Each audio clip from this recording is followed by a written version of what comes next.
Hi, I'm actor Ian Champion, and welcome to History of Horror Cinema, my podcast series devoted to the good, bad, and the ugly of horror movie history. Please don't forget to like what you hear and hit subscribe. I have such sights to show you. Lionel Atwill, the rise and fall of Hollywood's Mad Doctor.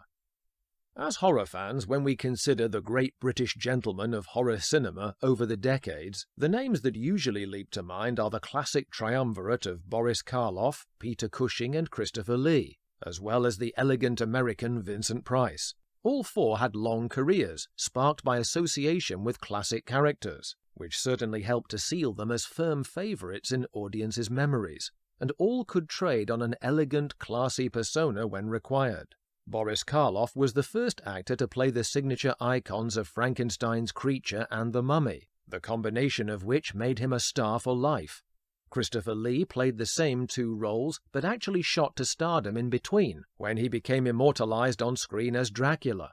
Both had ongoing success, sparked by being cinema's most famous monsters, their fortunes initially rising in tandem with their respective studios of Universal and Hammer. Peter Cushing was a contemporary of Christopher Lee who achieved fame playing across an equally thrilling spectrum of what are still perceived as very British qualities. He personified a heroic decency as Van Helsing to Lee's Dracula, yet could warp that almost clinical backbone of self-discipline into an escalating, cold, ruthless villainy. His Dr. Frankenstein increasingly sacrificed humanity across Hammer's franchise sequels to become his own monster, sadistic ambition without conscience. This unchecked scientific megalomania was an aspect of Cushing's horror characterizations that he shared with another British actor, who sadly should have been remembered as vividly as the others. Like Cushing, he was famous for essaying mad doctors and other very human figures of chilling authority in the genre. His name was Lionel Atwill, and in the 1930s he was as big a star as Boris Karloff. It may be that he is partly forgotten through the disastrous consequences of equally human vulnerabilities. Lionel Atwill's career could have ensured him a comfortable lifetime of even greater professional security than his fellow Hall of Fame members. His name value and respect, unlike theirs, was already established as a household name from 2 decades of theatrical fame, long before his first horror film. Born in South Norwood, London in 1885, the eldest of 4 children, Atwill began his working life in architecture, a field which held no real interest for him. Neil Pettigrew, for his impassioned biography Lionel Atwill the Exquisite Villain, was unable to find details of the firm or much about his early schooling, but noted that Atwill was not above a little aspirational embellishment. He claimed untruthfully in a movie magazine in 1919 that he had graduated from Oxford University. Although his roots were humble, his ambition also led him to have elocution lessons in the West End, to replace his South London tones with those more befitting to the gentlemanly persona he would become. This would be money well spent, as Atwill's cultured tone and enunciation of voice would become one of his finest assets as an actor.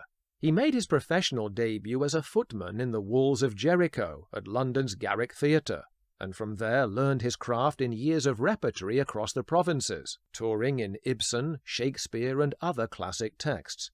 By the time war broke out in 1914, he was already established, living in a well-appointed Hammersmith apartment with the first of his 4 wives, Phyllis Relf, and their newborn baby boy John, able to afford a valet and the rare luxury of a motor car. He was later protected from the horrors of the conflict by his age. At 32, he was 7 years too old to enlist. The Atwill family soon decamped to America at the suggestion of Lily Langtry, the actress who'd once found notoriety as the mistress to the Prince of Wales. Atwill had appeared with her in the play Mrs. Thompson, which she felt would be a hit stateside. This proved not to be the case, but aside from switching to a vaudeville tour of the show Ashes, the move would place the young actor where Hollywood studios could eventually see him, in the New York theater. One of the major successes he had there was as the enigmatic feared stranger in the creepy thriller The Lodger, later filmed, as I will discuss, by Hitchcock with Ivor Novello in 1927. This, coupled with a stage adaptation he did back home in 1913 of H.G. Wells's The Invisible Man, showed that he was already flirting with the realms of horror, extending his leading man status beyond bland dramas into areas of subtle thrills and menace. In 1920, Atwill took Broadway by storm in possibly his greatest theatre hit, Deborah, the tragic tale of a famed pantomime Pierrot actor who is crushed by his wife's adultery and a failed late attempt to recapture his career glory. This would have been his breakthrough into the movies, had the eventual 1924 film version starred him. Instead, Deborah is notable for the curious way in which its plot, like others he would star in over the years, mirrored the unfolding tumult of his later life. Deborah, the actor, is tempted by a woman into adultery, away from a happy marriage. Not only did this happen to Atwill, his co-star of the play, Elsie Mackay, was the real-life catalyst of his affair, and subsequently became his second wife. Compounding it into freakish coincidence, he himself later found her having an affair behind his back, which brought that chapter of his life to a close. Furthermore, Deborah's dashed hopes of salvaging his former fame became the saddest parallel to Atwill's fortunes. But that lay in the future. What propelled Atwill's big-screen transition for good was the stage-to-screen transfer of his huge Broadway success in The Silent Witness. Like Deborah, it too was a crucial step in his career and a bizarre foreshadowing of his destiny. He plays a noble parent who will stop at nothing to secure the acquittal of his son, charged with a crime of passion. A key dramatic scene takes place in a courtroom, a setting that Atwill would never forget in a trial of his own making, caused by his own principal's conflict with the law. The Silent Witness became a vital crossover hit, launching Atwill's movie work. He wasted no time in filming Dr. X. His timing was perfect to catch the horror wave that had recently broken over America, with Universal's Dracula and Frankenstein. For the rest of the decade, and into the early 40s, Atwill parlayed his well-spoken suavity with measured doses of the sinister into a wide range of roles. A string of genre pictures including The Vampire Bat, Mystery of the Wax Museum, and Murders in the Zoo made him Hollywood's resident Mad Doctor. Yet he managed to sidestep the limitation of that reductive label, appearing in non-horror films as well. His theatre pedigree assured him of some degree of versatility with audiences. Atwill capitalized on this lucrative new area of fame with great energy, and for a man of the theatre, a refreshingly unstuffy enthusiasm for the young medium of cinema. Many stage actors, as we have seen, were grossly patronizing about the artistic merit of the flickers. Atwill, however, had nothing left to prove to critics or himself. He had mastered the highfalutin classical repertoire, and was still young enough to enjoy a new lease of life and the lucrative trappings of screen fame. Tinseltown appealed to the gregarious side of Atwill's personality. He was not a private man of quiet, homely pursuits, shunning the social scene like some. He was an avid partygoer, as well as a keen charity event organizer. If he was around today, he would no doubt be all over social media forums. This can be a double-edged sword. Some actors, such as Lon Chaney, preferred a more elusive off-screen life, preserving a mystique about their work, giving them a level of control about how and when they could be judged, as well as a separation between their public and private lives. Others seem to have used constant publicity as a means of extending their visibility, and thus their professional lives, or even inexplicably as the only reason for their celebrity in inverted commas in the first place. Lionel Atwill was a talented, hard-working actor who simply liked to make whoopee in his spare time, as he was entitled. While this is no bar to a long career, David Niven's racy memoir Bring on the Empty Horses is a testament to that. He was around at a time when Hollywood struggled to balance allowing the indulgences of its privileged with the morality of the new Hays Code designed to temper them. Sometimes the excesses, such as immoral or indecent behavior, or even vehicular manslaughter, could be quietly hushed up without ever reaching the public, through studios having the police on their payroll and friendly relations with the predatory gossip columnists Hedda Hopper and Luella Parsons. In Atwill's case, he attempted a chivalrous cover-up of his own of a harmless incident, for which he paid a disastrous price that no one could save him from. Initially, the new decade of the 40s appeared to be a period of renewal for him. His busy run of high-profile roles and the resurgence of interest in horror after a late 30s slump had led to Universal requesting his services. The House of Horror had produced Son of Frankenstein in reaction to the unexpected success of the reissued double bill of Dracula and Frankenstein in 1938, and Atwill's Inspector Krogh earned him a seat at the table. They invited him to further re-energize his career, as well as Lon Chaney Jr. with insane bursts of electricity in Man-Made Monster in 1941, taking his megalomaniac scientist image to new heights.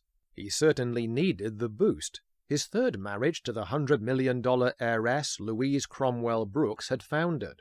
After the film's release, he received the awful news that his flight officer son John had been killed by a German bomber.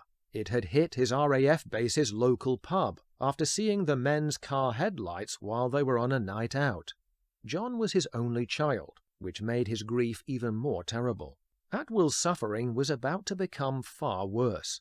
He discovered on May the 13th that he had become embroiled by association in a court case involving the suspected rape of a 16-year-old girl. Neil Pettigrew's biography does sterling work in clarifying exactly how Atwill came to be involved. The case centered around teenager Sylvia Hammerlane, who'd come to Hollywood to seek her fortune, and shared an apartment with dress designer Virginia Lopez when the juvenile was allegedly molested, with a man by the name of Adolphe Leroux also present. Atwill had no connection to the incident or the location. Lopez's defense attorney, however, tried to minimize Lopez's culpability by besmirching the reputation of Hammerlane as a young woman of easy virtue. The LA Times reported Lopez's testimony that the youth, I quote, was mistreated at several wild parties in the beach home of Lionel Atwill, actor. Here was a sudden, unwarranted connection to an innocent man. Yet in order for the court to pursue the allegations, Atwill found himself taking the stand. He was in the uncomfortable position of needing to defend not only his reputation and private life, but that of his guests, and he was mindful of this as a gentleman. He denied, I quote, that any improper acts occurred in my home, or that any indecencies took place in the presence of the Hammerlane girl. When asked if pornographic films were shown at his house, Atwill testified that they were not. Here the matter should have rested. To her credit, Hammerlane withstood cross-examination attempts to implicate Atwill. The foreman of the jury, acquitting the defendants on lack of evidence, stated it was regrettable that celebrities should be dragged into such a matter without any proper involvement, and even Judge Ambrose felt the details of his testimony should not have been revealed to the press. Predictably, Atwill underwent a form of trial by media, reporters desperately searching for any more salacious gossip to titillate their readers. This too would eventually have blown over, except that Atwill had not told the truth about his home entertainment. It emerged that he had lied about actually showing blue movies at his house. As harmless as this is, even in the context of the Hammerlane trial, there was no getting around the fact that he had committed the crime of perjury. On October the 15th, 1942, Atwill pleaded guilty and was sentenced to 5 years probation instead of jail time. His attorney later read out his defense in court. "I lied like a gentleman to protect my friends." In retrospect, it had the grim finality of an epitaph and signaled the death knell for his illustrious career, knocking him off the pedestal of prestigious leading men into a downward slide of diminishing quality projects. Ironically, it seems there weren't enough friends left in the profession to protect him in return. Hollywood has a short memory for success and loyalty, and a much longer one for those who fail to get away with it. The catastrophic shutout he was subjected to by the industry was such that by the following April he appealed in court to have the conviction terminated. Since he was now a pariah in the town, he was suffering enough punishment for his error of judgment. The production code could continue to have him ostracized while ever he was legally branded a felon that brought the studios into perceived disrepute. A kindly judge allowed him to reverse his plea, and he walked out of court exonerated. Unfortunately, as Roscoe Arbuckle experienced some years earlier, found innocent of a much more direct rape accusation, legal freedom does not always remove the taint of scandal in a hypocritical system. Hollywood studios like MGM and Fox turned their backs on him by and large. Life imitated art when he tried Devereaux-style to recapture his Broadway halcyon days with productions of The Play's the Thing, The Outsider, and My Dear Children. All failed to bring him back to his former theatrical prominence. Universal kept him going for a while with their increasingly absurd sequels up to House of Dracula in 1946, and Poverty Row companies like PRC and Republic Studios gave him work on films and serials. On April the 22nd, 1946, Lionel Atwill died of bronchial cancer, comforted by his fourth wife, 27-year-old Mary Paula Prouter, and leaving behind his happier legacies of a surviving son, Tony, and a fantastic gallery of preserved film roles. Thankfully, as I will show, these performances create their own memories for horror fans, allowing Atwill to live well on screen as the best revenge. Thanks for listening, and if you like what you've just heard, don't forget to click so, and please hit subscribe. If you build it, they will come.